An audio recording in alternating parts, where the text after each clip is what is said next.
This is Providence Television International, the game changer.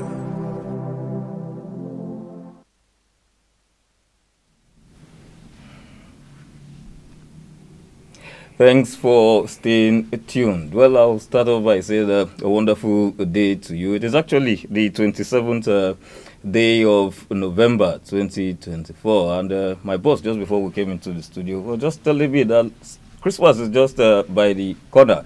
I don't know, apart from my boss, so many people are looking forward to this Christmas. Well, God would actually give us the means to celebrate it wonderfully well. And having mentioned my boss earlier, it's always my pleasure to have him in the studio. Dr. Emmanuel Legariba, you're welcome. Well, thank you very much, Ikechwa. Thank you so much. It's the last Wednesday for the month of November.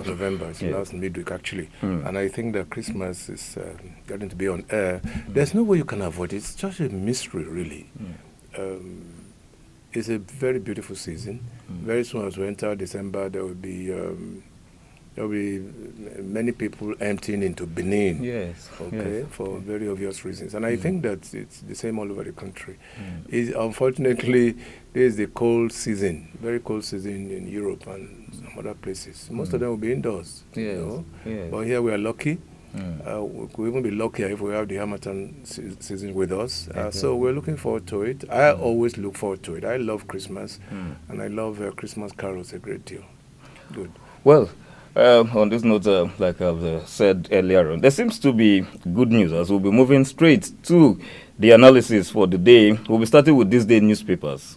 Well, some people will see it as good news after prolonged delay. This is on the front page of this day newspapers. Missed deadlines. Port Harcourt Refinery begins operation. Jubilant Tinubu directs NNPC to reactivate Warri Kaduna refineries. NMDPRA certifies fuel. Okay. And another rider to that effect, petrol retailers declare competition begins. We'll tie the story to the front page of the Daily Trust, where we have petrol price may drop as Port Harcourt Refinery resumes operation. Well, good news. I'm sure of that. And actually, we discussed this yesterday. Little did we know that later on in the day, we're going to have this news coming in. We were a bit despondent, really, not knowing that Port Harcourt was going to be on stream. However, we can only just say that this is not a flash in the pan. We can just be saying that this will be a prolonged period of success and maybe production. I don't pray that we'll have another break. Okay. So we're going to some very long respite. That's one thing Nigerians should not look up to at all. But I believe that with this now, there will be very serious competition between the refineries managed by NNPC and Dangote. The price should come down. I mean, if it doesn't, then something is wrong somewhere. Because with more players coming in, prices should just come down naturally to in the neighborhood of about 300-400 naira. There's no reason why it shouldn't come that low. All right. So, but Nigerians are happy at the moment that for once the refinery in Port Harcourt has come on stream, and those who were thinking that it could never happen, they probably would be disappointed by now. Yes. A friend called me yesterday and to question what I said, and he said, "Look, we need to just sell these things outright to private investors." And I said, no, I mean, government can do it in partnership with the organized private sector, not wholesale, whatever. So, but I think this is a good point, it's a good start. Let us hope that it doesn't fall into another long period of respite. We'll now be moving to the front page of the Nation newspapers, where we have CBN raising interest rate to 27.5% will curb inflation, ensure stability. This is coming from Cardoso, the governor of the CBN. Honestly, I don't know the kind of economics that they're running over there. I mean, you're raising interest rates and you're saying at the same time that will bring down inflation. I mean, simple economics tells us that you're raising interest rate, inflation goes up. Okay, just common sense. But I don't know, and I believe that a lot of experts will go against this. There's no doubt about that. I don't know if that is in any of the papers, but I'm convinced that experts will go against this pronouncement. Yes. Right. We already have the newsroom is actually working on that story. So stay tuned. Make sure you watch our news on the hour. We'll give you an update on that story. We'll have something comprehensive on that already. And so we'll move to the front page of the Punch newspapers. Alleged 110 billion naira fraud. Bello due in court today as ex-governor reports to EFCC. Ex-Kogi governor detained by anti-graft agency faces 16 counts. Initially, I thought it was 80 billion. It has risen now to over 100. Yes. Okay, so it means that there's been a little upsurge in the accusation. But good a thing, because people were already pointing accusing fingers, even at the federal government. Were they trying to shield him or something? But yes, he has come into EFCC, I think all by his own. Yes. All on his own, really. All on his own. And that spells some good news, at least for the justice system. And I believe that, yes, why not? He's there to defend himself. He has a team of lawyers, and I'm sure they'll do their job appropriately. Well, we had a scenario the last time where it was said that he got to the park at the EFCC, and I don't even want to remember that, because it was such a sordid affair. They were looking for him. Exactly, they were looking for him. Suddenly the man appeared, yes, and then he was not apprehended, and yet it was reported that he was at their their car parking lot. So what are we talking about? It means that we trivialize a lot of things in this country. You know, as serious as that is. At that point, it was 80 billion. Yes, but now it's over 100. 100. So. Maybe as a trial proceeds, it might be raised up to much more higher figures. Nobody knows that. Yes. Well, just like you rightly pointed out, good thing for the judiciary, good thing for the cause of law. They are having to take its place. Well, we'll move to the front page of the Daily Sun newspapers. TUC threatens indefinite strike in states not implementing minimum wage. I don't know which states they are talking about, but obviously I do know that a state like Zamfara, for instance, has been so impoverished by this Boko Haram phenomenon.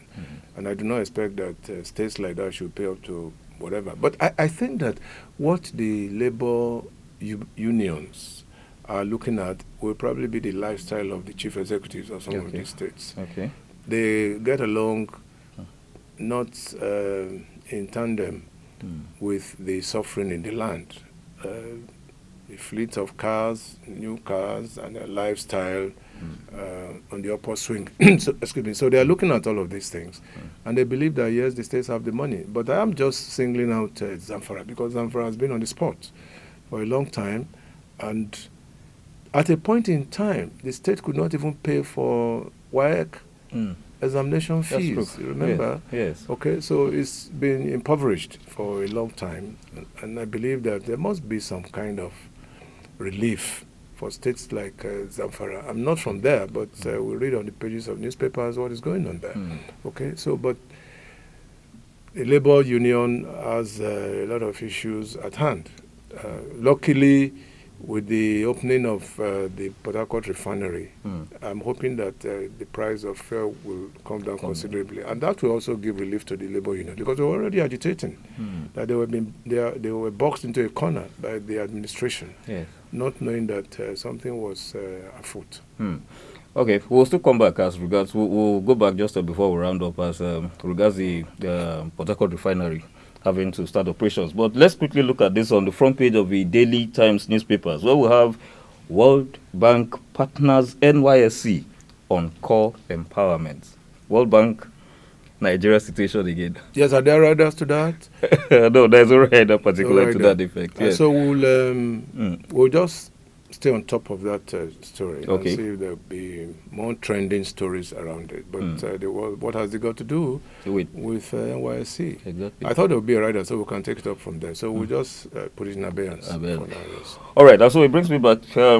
What has just happened with the Harcourt Refinery? I know we've always talked about the power sector as regards electricity. Now there would definitely be a kind of competition, because if, for instance, the Warri and Kaduna refineries come on ground, Dangote is definitely going to have a run for his money. Do you suggest the same thing happening in the power sector as regards power generation companies coming on ground? Of course, I've always said that. I said that, I think last week or something. Okay. But I've said it repeatedly on this program, that, look, we need to have a healthy competition. I mean, look at what happened in the telecom sector, Yes, for exactly. instance. I mean, when we got to know about it, maybe about 15 years ago or something, people were buying their line for as much as 15,000, some going for 20,000. But today it's almost free. Yeah. So if there's healthy competition, yes, that's to the advantage of consumers, by the way. So we are looking forward to a time when there will be many more players in the electricity sector. Okay. Yes, I mean, it happens elsewhere. If you go to Europe, I said it here about 2 weeks ago or something, that take the whole of Benin, for instance. It can be zoned into about 3 or 4. So if you're not satisfied with the services of one, you can move to the other one, just as is happening in the telecom industry. If you're not satisfied with A, you can move to B, and nobody asks you any question. So it can happen in the electricity industry or the sector, to the extent that there will be no monopoly, because right now it's like a monopoly. All right, we have just one body regulating and things like that. So, but it will be good news. One day, someday, we'll arrive at that point. What is happening in the petroleum industry now is healthy for us. But I should advise that others should also come in. Other private players should also come in. It just couldn't have been only Dangote, for example. There are rooms for small units. Yes, people should be encouraged to have small unit refineries, new refineries, modular refineries, for example. There are, I mean, within the small space, you can have a small refinery that can service maybe about 50 trucks a day. Okay. All right. We have the crude. The crude should be bought in terms of our currency, not in dollars. Although they will argue that crude is sold at the international level in dollars and all of that. But I think there can be some relief and some leeway for local players so that we can have this in abundance. That's the bottom line. Once we have petroleum products in abundance, the hardship will be less. People will begin to ride their cars again, because right now a lot of cars have been abandoned by their owners. All right, people are not even using generators anymore. They have resigned themselves to fate. Okay, and that's not good for us. It's not good for development. It's not good for our psyche. It's not even good for our wellness as a people. And, well, particularly because of small-scale enterprises. They need power on a regular basis. And if they have power, they won't go for fuel. Quite true. Yes, they won't go for fuel, because fuel now we can't afford as readily as we should. So that affects a lot of businesses.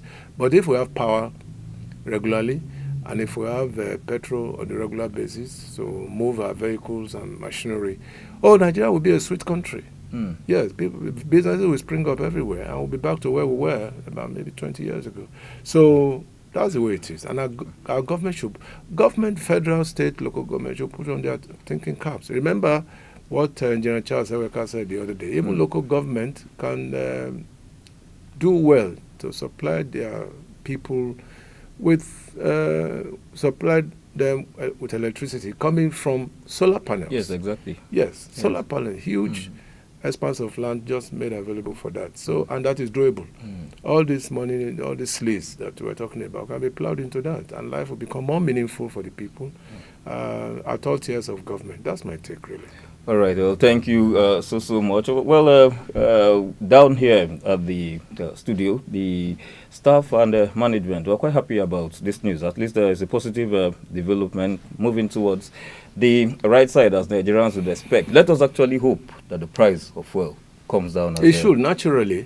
Once you have the president, I'm happy, has even said that they are working on the Warri and the other one. There's one in Kaduna, by the way. I don't know how it is, but I just hope there are no moribund. Again, what you should watch out for is the turnaround maintenance, what they call TAM. A lot of billions have gone into that, and it's a regular occurrence. So, but I hope that government will do well to regulate all of these things. At the end of the day, we should be happy as a people. government itself should be happy. In any case, when the people are happy, government should be happy. Exactly. So I think that, yes, we have reached a point in our national life when we should begin to think more of the interests of the people than our own interest, okay? And power is at the base.